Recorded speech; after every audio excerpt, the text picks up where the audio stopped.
Baik, untuk menganalisis suatu kalender pendidikan, ada beberapa hal yang perlu Anandaku sekalian perhatikan.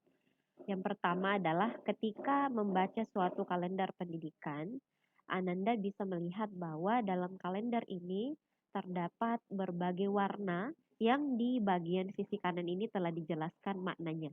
Jadi misalnya untuk warna putih, nah ini adalah hari kemungkinan efektif belajar. Jadi hari-hari yang berlatar putih ini, tanggal yang berlatar putih ini merupakan lambang bahwa hari itu kemungkinan bukan kemungkinan ya, bisa dilaksanakan kegiatan pembelajaran. Nah, adapun warna-warna yang lain, misalnya warna ungu, nah PAS atau PAT ini adalah singkatan dari penilaian akhir semester atau penilaian untuk tengah semester. Jadi, nanti sisa Anandaku sekalian cocokkan. Misalnya ini warna untuk di bulan Juli, di awal tahun pembelajaran, di sini ada warna kuning. Nah, warna kuning ini adalah libur semester, berarti tidak mungkin ada kegiatan pembelajaran di bagian warna kuning ini. Nah, misalnya untuk yang warna biru. Nah, warna biru di sini dijelaskan bahwa ini adalah hari pertama sekolah.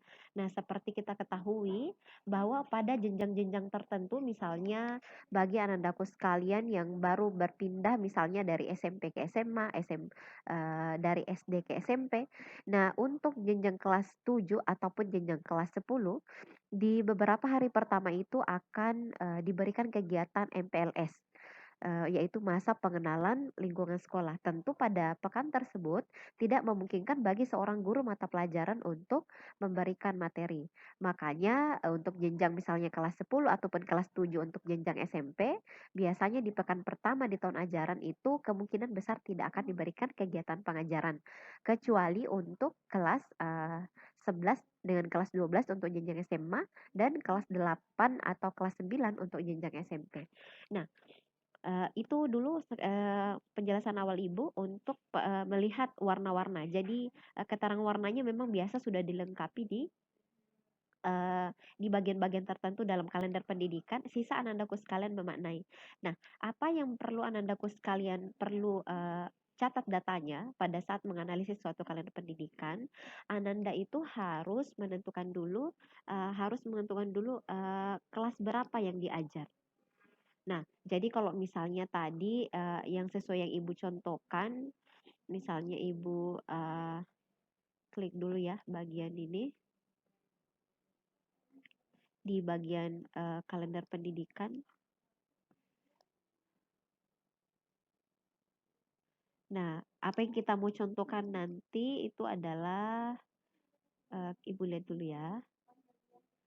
Untuk kelas 10, jadi ini nanti kita akan lanjut ke prota sebentar, ya saat ini kelas 10. Nah, maka yang perlu kita catat dulu adalah kita catat bahwa perangkat pembelajaran yang kita buatkan saat ini tuh berada pada jenjang kelas 10.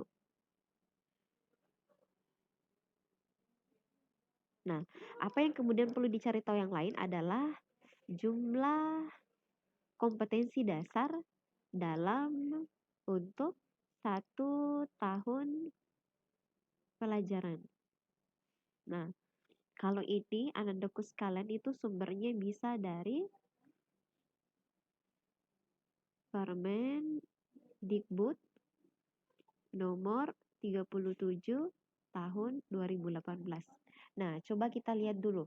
Kalau kita lihat di Permendikbud, Ibu sudah sediakan filenya. Nah, ini dia untuk fisika kelas 10. Kita bisa melihat bahwa jumlah KD-nya itu sebanyak 11 KD. Jadi, kita tentukan untuk jumlah KD-nya ini adalah 11 KD.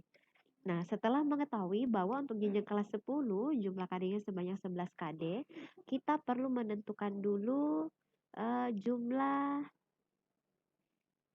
pekan efektif untuk tiap bulan. Nah, seperti yang Ibu telah jelaskan, bahwa untuk 1 tahun pelajaran itu akan dimulai dari bulan Juli sampai ke bulan Juni atau Juli.